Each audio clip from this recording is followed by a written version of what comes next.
The first light of dawn had not yet broken when Detective Sarah Mitchell steered her patrol cruiser down the narrow stretch of Sycamore Avenue.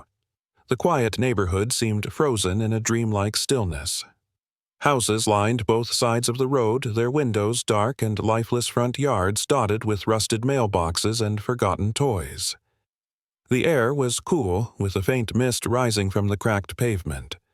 Sarah's eyes, shadowed with fatigue, scanned the silent street. Her long night shift was nearly over, and she had grown accustomed to this stillness, a fragile calm that made one believe the world was safe, predictable, and untouched by cruelty. But this morning that illusion shattered. The radio on her dashboard crackled to life, breaking the silence with a sudden burst of static. Unit 43, respond to a welfare check. Caller reports sounds of children crying for an extended period. Address 1743 Sycamore Avenue. No adult contact. Time of call 5:12 a.m. Sarah's grip on the steering wheel tightened. A child's cry was never just a sound. It was a question, a signal, a plea. Sometimes it was faint and easily dismissed. Sometimes it was the loudest truth no one wanted to hear. Before we dive deeper into this story, if you care about real raw stories that matter, make sure to subscribe so you don't miss what comes next. Because what you are about to hear will stay with you long after it ends. Sarah pressed the button on her shoulder mic, her voice calm and steady despite the unease building inside her. Unit 43 en route. The cruiser rolled to a stop outside a small weather-worn house near the end of the block. At first glance, it looked like nothing more than a tired rental home, one among many. The yard was overgrown patches of dry grass scattered between piles of leaves. A broken tricycle lay on its side near the porch. A pair of tiny shoes sat by the front steps, soaked through from the night's rain. Sarah stepped out of the car, her boots crunching softly on the gravel driveway. The cool air carried a dampness that clung to her skin, mixed with a subtle smell of mildew. As she approached the porch, she paused. There it was, faint but unmistakable. A thin, high-pitched sound like a whimper traveling through layers of wood and insulation. She tilted her head, straining to listen. The sound stopped. Sarah's chest tightened. The sudden silence was worse than the crying. Knocking firmly on the door, she called out, her voice authoritative but even. "Oklahoma City Police Department, is anyone home?" No answer. Only silence. She knocked again, louder this time. The stillness broke with the shuffle of footsteps from inside, slow, uneven, dragging steps. After a few moments, the door creaked open, just a crack. In the dim space, a young man appeared. His hair was messy, his eyes sunken. His face carrying the dull look of someone who hadn't truly slept in weeks. He couldn't have been older than 25. Sarah straightened her posture, her tone professional but firm. "Good morning. I received a call about children possibly in distress at this address. Are you the resident?" The man nodded once sluggishly. "Yeah, I'm Travis. Do you have children in the home?" Travis. A pause. His gaze flicked toward the dark hallway behind him before he answered. "2 kids. They're fine, just sleeping." Sarah's instincts told her otherwise. "I need to verify that if you don't mind." Travis scratched at the back of his neck, avoiding her eyes. My girlfriend's asleep too. She's pregnant 3rd trimester. We had a long night. Look, it's just a misunderstanding." Sarah leaned slightly, catching a glimpse of the interior. The hallway beyond was dimly lit, and a sour metallic smell drifted through the narrow gap.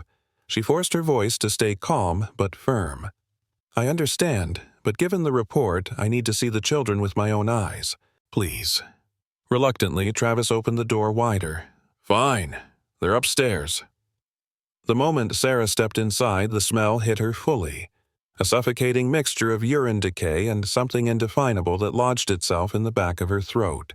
The carpet beneath her boots was stained and frayed. Empty takeout boxes and soda cans lined the hallway walls. A lone fly buzzed past her face, disappearing into the darkness. She forced herself to breathe shallowly as Travis trudged up the narrow staircase ahead of her. The stairs creaked under his weight. With every step upward, the smell grew stronger, heavier. Sarah's pulse quickened. At the top of the landing, Travis stopped in front of a closed door. The paint was chipped around the handle, A baby gate had been haphazardly nailed across the frame. "They're in there," he muttered. Sarah's voice sharpened. "Is the door locked?" A beat of silence. Then, hesitantly, "Sometimes we lock it. For safety. They get into stuff." Her eyes narrowed. "Unlock it. Now." Travis sighed, pulled a small key from his pocket and turned the lock with a click. The sound was small, almost delicate, yet it struck Sarah like a gunshot. As the door swung open, the dim light from the hallway spilled into the room, revealing a scene she would never forget. 2 small children stood barefoot in the center of the room. A boy, perhaps 4 years old, held a toddler girl against his chest, his thin arms trembling under her weight. They were completely naked, their skin streaked with dirt. The wooden floor beneath them was smeared with dried waste, the stench so overpowering that Sarah's eyes burned. On the wall, finger-painted in crude, trembling lines, were 2 words: "No cry." For a moment, Sarah could not move. The boy stared at her with hollow eyes that seemed far too old for his tiny body. He clutched the girl closer as though shielding her from a world that had already done too much harm.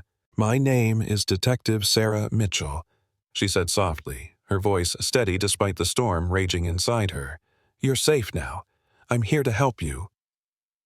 The boy didn't answer. He only held the girl tighter, and in that terrible heavy silence, Sarah knew this was only the beginning. The smell clung to Sarah's uniform long after she left the room. Even the cold morning air outside couldn't wash it away. It was the kind of stench that wasn't just physical, it was memory. It was pain, made tangible. She watched as the 2 children were carefully lifted by paramedics, their small bodies fragile and light in gloved hands. The boy didn't cry. The girl whimpered softly, then fell silent again. Their silence was more haunting than any scream could have been. Sarah followed closely as they were placed inside the ambulance, her own heartbeat loud in her ears. "Stay with them," she instructed one of the paramedics. "Don't let them be alone for a second." When the ambulance doors closed, a brief flash of red and blue lights illuminated the street, a stark contrast against the dull gray of dawn. The vehicle sped off toward the hospital, carrying with it 2 lives that had been locked away for far too long. Sarah remained behind, standing on the warped wooden porch. The house loomed behind her like a silent witness, its peeling paint and sagging roof hiding horrors that no neighbor had dared to confront. She turned back toward the interior, her partner, Officer James Parker, approaching cautiously. His face tightened when he caught the first whiff of decay still seeping from the open doorway. "Jesus," he muttered under his breath. Sarah didn't respond. Words felt useless here. They both stepped inside, careful not to disturb anything. The scene was now a crime scene and every detail mattered. The living room was cluttered with old food containers, empty soda cans, and piles of unopened mail. A once white couch sagged beneath the weight of years of neglect, its fabric stained beyond recognition. The television sat dark, surrounded by half-empty bottles of cheap liquor. Sarah's boots crunched softly over fragments of broken glass as she moved toward the kitchen. That was when she saw it, a small, white object half buried beneath a stack of dusty soda boxes. She crouched down and brushed away the debris with the edge of her glove. It was a nanny cam, cheap and inconspicuous, the kind bought online for a few dollars. A red light blinked faintly on its side, and Sarah's pulse quickened. "James," she called quietly. He approached, his eyes narrowing. "Think it still works." Sarah nodded, slipping the tiny SD card into an evidence bag. "We'll know soon enough." Her gaze swept the room once more. There were no signs of care, no clean clothes, no toys, no trace of a life where children were nurtured. Only survival, and barely even that. 10. Hours later, back at the precinct, Sarah sat in the evidence room with a laptop before her. James stood beside her. His jaw clenched as the footage loaded. The screen flickered to life in black and white, the timestamp showing days and weeks gone by. At first, the footage was static, almost ordinary. Jason pacing the room. Little Lily curled up on a bare mattress. Jason drawing shapes on the wall with something that wasn't a crayon. Then the moments came that made Sarah's stomach twist. Travis appeared on screen, entering the room with a paper plate. On it sat a single slice of bread. He placed it on the filthy floor and turned to leave. Jason reached for it, his tiny hand trembling. Travis spun around and slapped the boy's hand away. "Wait!" His mouth formed silently. Another clip. Lily crying uncontrollably, her small body shaking. Travis grabbed her arm roughly, yanking her upright. Jason tried to intervene, stepping forward, but was shoved back so hard his head struck the wall. The silence of the footage made it worse. There were no screams, no shouts, only the unspoken rhythm of cruelty played out in monochrome. The children didn't react like new victims. They moved as if they had memorized every blow, every slight, every command. They knew how to avoid being hurt, where to curl up, when to disappear into themselves. Sarah's hands tightened into fists. She turned off the screen, unable to watch more. For a moment, the room was still except for the hum of the overhead lights.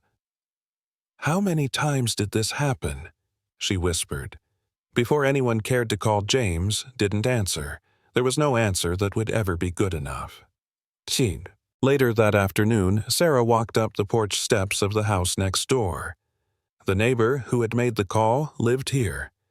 The place was a stark contrast. Tidy lawn potted plants on the windowsill curtains drawn neatly. An elderly woman answered the door, her silver hair pulled back into a loose bun.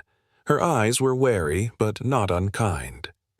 Sarah introduced herself and stepped inside. The home smelled of cinnamon and old books, the faint sound of classical music playing from a radio in the kitchen. Margaret Green had lived here for 32 years. She had raised 2 sons who were now grown and living far away. Sarah listened as the woman spoke in a trembling voice. I heard them crying." Margaret admitted, her hands twisting nervously in her lap. "Mostly at night. Sometimes the older one would bang on the wall or scream. I could hear it through the vent between our houses. Did you ever call before today?" Sarah asked gently. Margaret's eyes welled, though no tears fell. "Once. About a year ago. A woman answered the door, Rebecca, I think her name was. She said the kids had night terrors, that everything was fine. I wanted to believe her." Her voice broke as she looked down at her hands. "I didn't want to be wrong. I didn't want to make trouble. And if I was wrong—" She swallowed hard. "Sometimes people blame you for interfering." Sarah's heart ached. Margaret wasn't a villain. She was a reflection of how many turned away out of fear or doubt, or the desperate hope that what they heard wasn't real. When Sarah stepped back outside, the sun was beginning to set, painting the street in muted gold. The house at 1743 Sycamore stood dark and silent once again. But now Sarah knew the truth. The silence hadn't been peace. It had been the sound of suffering unheard and unacknowledged. If this story has gripped you so far, take a moment to subscribe. The next part will reveal what the footage uncovered, and trust me, you won't want to miss what comes next. The courthouse smelled of paper and old wood polish. A mixture of history and bureaucracy, like every story ever told here, had seeped into the walls and stayed. Sarah stood near the back, her uniform freshly pressed, her boots shining, yet nothing could shake the heavy feeling in her chest. The courtroom buzzed softly with the murmurs of attorneys, clerks, and journalists. It wasn't loud, but it wasn't silent either, just a low, constant hum of voices like the sound of a storm gathering somewhere far away. This was only the preliminary hearing, meant to determine if there was enough evidence to move forward. But to Sarah, it felt like so much more. She wasn't required to testify today. She wasn't even required to be present. But she couldn't stay away. After everything she had seen at 1743 Sycamore Avenue, after watching Jason and Lily being lifted from that room of filth and darkness, she needed to be here. She needed to see justice begin. Travis sat at the defendant's table wearing a borrowed suit that didn't fit. The fabric sagged on his thin frame, but his posture was unnervingly relaxed, as if this were just another minor inconvenience in his week. His hands were cuffed, but his eyes roamed freely around the room, never once landing on Sarah. Beside him sat his public defender, a man with weary eyes and a suit that had seen too many battles. The lawyer whispered occasionally to Travis, but Travis only nodded or smirked, his lips curling slightly as if none of this truly mattered. Rebecca, the children's mother, was not present. She had been moved to a maternity medical unit, still under arrest, but being closely monitored due to complications with her pregnancy. Her separate hearing would come later. The judge entered and everyone rose. Sarah followed suit, her heart pounding against her ribs. The prosecutor began, first speaking with a quiet but steady authority. Evidence was presented, step-by-step photographs of the house medical reports documenting Jason and Lily's condition, and finally the damning footage from the nanny cam. The screen flickered to life, showing black and white images Sarah had already burned into her memory. Jason reaching for a slice of bread, only to have his hand slapped away. Lily screaming as Travis yanked her arm with brutal indifference. Jason trying to shield his sister and being shoved so hard his head struck the wall. The silence of the footage filled the room with a kind of noise words could never match. It was unbearable, yet no one looked away. Sarah clenched her hands behind her back, her nails digging into her palms. She didn't blink. She wouldn't give Travis the satisfaction of seeing her break. The prosecutor's voice cut through the tension like a blade. These images speak for themselves. They show not only neglect, but deliberate harm. These children were left in conditions unfit for any human being, let alone those as young and defenseless as Jason and Lily. For a brief moment, Sarah felt hope. This was undeniable. This was truth in its purest form. Then the defense attorney rose.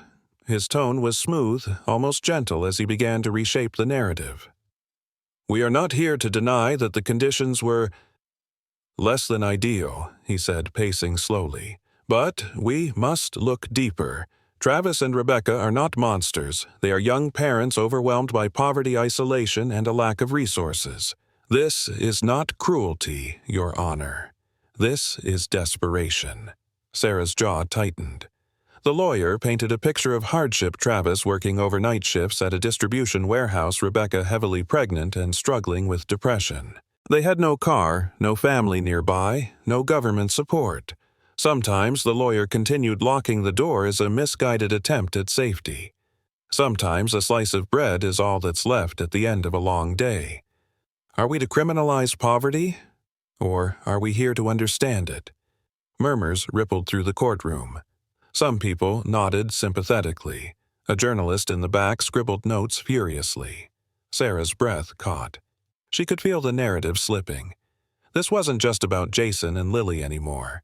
It was becoming a story about society, about statistics, about gray areas where accountability blurred. Travis sat completely still, a faint smirk on his face. He didn't look like a desperate man. He looked like someone who had learned to hide behind excuses. Sarah's vision narrowed. She wanted to stand up and scream the truth, that poverty did not explain bruises or the words "no cry" smeared on a wall by a child's trembling hand. But she stayed silent, her fingers gripping the edge of her seat. The judge listened carefully, his expression unreadable. Finally, he ruled that the case would proceed to trial. There would be no bail. For now, Jason and Lily would remain protected. It was a small victory, but it didn't feel like one. Outside the courthouse, a crowd of reporters swarmed. Microphones thrust forward, flashbulbs popping. They weren't asking about the children. They were asking about legal precedents, about systemic failures, about whether this case would change policy. Sarah pushed past them, her mind a storm of anger and exhaustion. Later that night, back at the precinct, Officer James dropped a folder on Sarah's desk. Inside was a civilian complaint filed against her. "He's claiming you entered without a warrant," James said grimly. "Travis's lawyer is trying to get part of the case thrown out." Sarah stared at the paper. She remembered that moment, the locked door. The silence on the other side, the decision to act. She had no regrets. She would do it again in a heartbeat. But the system didn't see heartbeats. It only saw rules and forms. Good. The trial hasn't even begun, and already the truth is under attack. If you've been following this journey, make sure you subscribe now so you won't miss what comes next. The fight for Jason and Lily's future is just beginning, and what's coming will leave you breathless. The pediatric recovery wing of the county hospital had a certain stillness to it, a silence that felt fragile as if the walls themselves were holding their breath. The air smelled faintly of soap and lavender, a small diffuser hidden discreetly by the window. Nurse Sophia believed it helped calm the children and maybe herself, too. Jason lay on a narrow hospital cot by the window, his eyes open and unblinking, staring at nothing in particular. The early morning sun filtered weakly through the blinds, painting pale stripes across his thin frame. Lily slept curled against his side, her tiny body rising and falling with each shallow breath. Sophia sat in a chair near the door, sipping coffee from a mug that read, "Tiny Humans, Big Hearts." She had been in pediatric trauma care for nearly a decade. She had seen the worst humanity had to offer and had learned to build walls around her heart. But Jason was different. There was something about his quiet that unsettled her. He didn't flinch when the doctors checked his vitals. He didn't cry when they drew blood. He didn't ask for toys or food or comfort. He simply watched as if observing the world from a distance, waiting to decide whether it was safe to return. Sophia had seen children who screamed, who lashed out, who hid under beds. Jason did none of those things. His silence was deeper, heavier, like a stone at the bottom of a dark well. On the third day of their stay, Sophia brought him a stack of blank paper and a box of crayons. She didn't expect much. Sometimes art was a bridge where words failed. Jason stared at the crayons for a long time before slowly reaching for a single green one. That day, he drew only one thing. Lily. She was always smiling in his drawings, always holding something, a flower, a balloon, sometimes both. There were no walls, no doors, no locked rooms in his pictures. Just Lily, free and whole. By the end of the week, Lily had begun to change. Her fever had broken her cheeks, regained color, and she toddled unsteadily across the floor, her laugh like a fragile bird taking flight. Sophia found herself humming lullabies while tending to her, and Lily would clap her small hands and giggle, her voice echoing down the sterile hallway like sunlight breaking through clouds. Jason never laughed. But sometimes when Lily laughed, he smiled just a little, and that was enough to make Sophia's heart ache. When Sarah visited for the first time, she wasn't in uniform. She wore jeans and a simple hoodie, her hair pulled back in a loose braid. She carried a small stuffed bear in one hand and a children's book in the other. Jason didn't run to her. He didn't speak. But his dark eyes followed her every move, and when she knelt beside him and offered the bear to Lily, he seemed to relax by the smallest degree. Lily clutched the toy instantly, pressing her face into the soft fur as though it were the first safe thing she'd ever held. Sophia watched quietly from the doorway. She saw the way Jason shifted closer to Sarah without realizing it. She saw how Lily's giggles grew louder when Sarah smiled. Afterward, when Sarah filled out the visitor log, Sophia approached her. "You have a way with them," Sophia said softly. Sarah hesitated, glancing back toward the room. "I don't know about that. I just don't want them to feel alone." Sophia studied her carefully. "You're thinking about fostering, aren't you?" The question caught Sarah off guard. She didn't answer right away. "How did you know?" she asked finally. "I've seen that look before," Sophia replied gently. The look that says someone has to do something, followed by the harder thought, maybe that someone is me. Sarah swallowed. "It's a big decision." "Yes," Sophia agreed, "but you should know Jason talks more when you're around. Not much, but enough. He drew you before he drew anyone else, even before Lily." Sarah blinked, her breath catching. "He did." Sophia nodded. "He trusts you, and Lily lights up when she hears your voice. That kind of bond. It doesn't happen every day." Sarah didn't respond. She didn't trust her own voice. Instead, she looked through the glass panel at the two children. Jason sat cross-legged on the floor, clutching his green crayon. Lily was beside him, humming softly to herself. For the first time in weeks, Sarah felt something she hadn't dared to feel: hope. A few days later, Jason handed Sophia a drawing. It showed a house not like the one he came from, but a different kind of place. There were curtains in the windows, flowers blooming near the steps, and two children standing hand in hand with a tall figure beside them. Above the roof, Jason had written two shaky words in green, "No lock." Sophia had to turn away for a moment to hide the tears burning in her eyes. That evening, Sarah sat alone in her apartment. The city lights glimmered outside her window, but her focus was on the empty second bedroom down the hall. She stood in the doorway, picturing what it could be: a safe space with bright walls, a soft bed for Lily, a desk where Jason could draw without fear. The image was so clear in her mind that she could almost hear Lily's laughter echoing off the walls. She picked up her phone and dialed. "This is Sarah Lopez," she said when the line connected. "I'd like to start the foster care application process." The voice on the other end was warm, kind. "We'll get you started," they promised. When she hung up, Sarah stood very still. The choice had been made, though the path ahead would be hard. The next week, during her visit, Sarah brought a picture book called The House with No Locks. It told the story of two siblings who went on an adventure through a magical forest, searching for a home where no doors needed keys and every room was safe. Jason sat beside her, quietly listening intently as she read. When she reached the final page, he picked up his green crayon and began to draw again. This time, he drew the same house, but now the windows were open, the curtains blowing like flags in the breeze. At the door stood Sarah, holding Lily's hand in one palm and his in the other. Above the scene, he wrote 3 words: "We stay here." Sarah pressed the drawing to her chest, tears blurring her vision. For the first time since she'd opened that locked door, she allowed herself to believe it. Not every story ended in darkness. Some began with the simple, powerful act of opening a door and choosing to keep it open.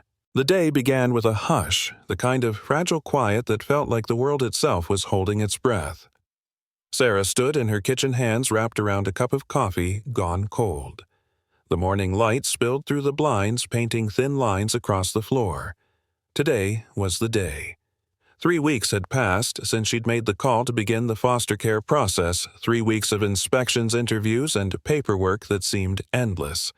Each step had been a test, a question whispered by the universe. Are you ready to be more than an officer? Are you ready to be a mother? She had answered with her whole heart. Now, the only thing left to do was open her door. Chid. At precisely 9 o'clock, there was a knock. Sarah's pulse quickened as she walked down the hall. Behind the screen door stood Jason, wearing a small backpack that looked far too heavy for his thin shoulders. Lily stood beside him in a yellow sundress, clutching the stuffed bear Sarah had given her weeks ago. A social worker, Camille, who hovered just behind them, clipboard. In hand, her expression soft but businesslike. "Good morning," Camille said. Sarah opened the door wide and crouched down. Jason didn't wait for permission. He stepped forward and wrapped his arms tightly around her waist, pressing his face into her stomach. Sarah held him for a long moment, feeling the sharp bones beneath his shirt, the tremble in his breath. When he finally looked up, his dark eyes searched hers. "Is the door going to stay open?" he whispered. "Yes," she said, her voice thick. "Always." Lily toddled in next, her little feet tapping softly against the floor. She headed straight for the bedroom. Sarah had prepared the room with teal walls, a star-patterned blanket, and Jason's drawings pinned carefully above the desk. The bear went on the bed first. Then Lily climbed up after it, as if she had known all along this was where she belonged. The rest of the morning unfolded slowly, like a dream Sarah didn't want to wake from. They unpacked the children's few belongings, books worn thin at the corners, a handful of clothes, a framed photo Sophia had taken at the hospital. Jason chose a corner of the living room for his drawings. Sarah showed him where the art supplies were kept, and he immediately pulled out his green crayon, his small fingers working with quiet determination. At lunch, Jason asked if he could say something before they ate. No one had taught him grace, but he wanted to try. "Thank you," he whispered, closing his eyes, "for food, and the table, and the open door." Sarah's throat tightened. She nodded, unable to speak, and the three of them began to eat. Later that afternoon, they sat on the couch together, watching an old cartoon Sarah had loved as a child. Lily fell asleep first, her head resting on Sarah's leg the bear clutched in her arms. Jason fought sleep as long as he could, his small body leaning heavier and heavier against Sarah's side until finally his head tipped onto her shoulder. The room was quiet, but it wasn't the kind of silence Sarah had encountered that night in the house on Sycamore Avenue. This was a different, quiet, warm safe full of unspoken promises. Sarah looked down at the two children and realized she wasn't just holding them. She was becoming something more, not by birth, but by choice, theirs and hers. Outside, the wind stirred the trees.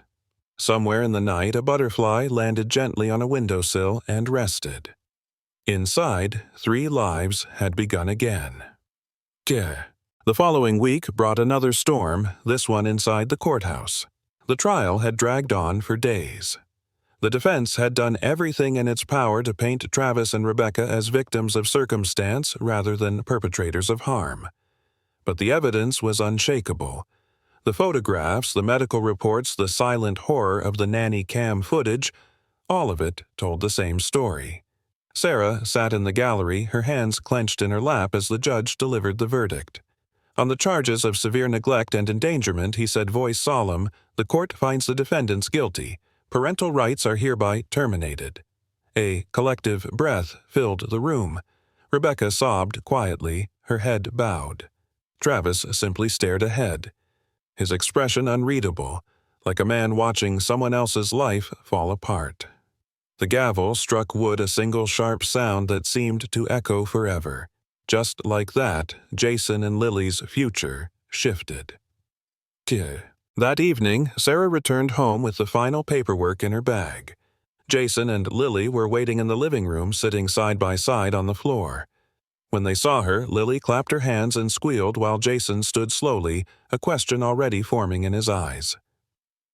"It's official," Sarah said softly. "You're staying here. This is your home now." Jason didn't speak at first. He simply crossed the room and hugged her tighter than he ever had before. Lily wrapped her tiny arms around Sarah's leg, giggling through happy tears she didn't fully understand. For the first time, Sarah let herself cry openly. The tears were not of sorrow, but of release, of gratitude. That night, Sarah tucked Lily into bed beneath the starry blanket. Jason sat nearby, holding the green crayon he never seemed to put down. "Can I draw one more?" he asked quietly. "Of course," Sarah said. He bent over the paper, his tongue sticking out slightly in concentration. When he finished, he handed it to her. It was a heart. Inside the heart were 3 figures, Jason, Lily, and Sarah.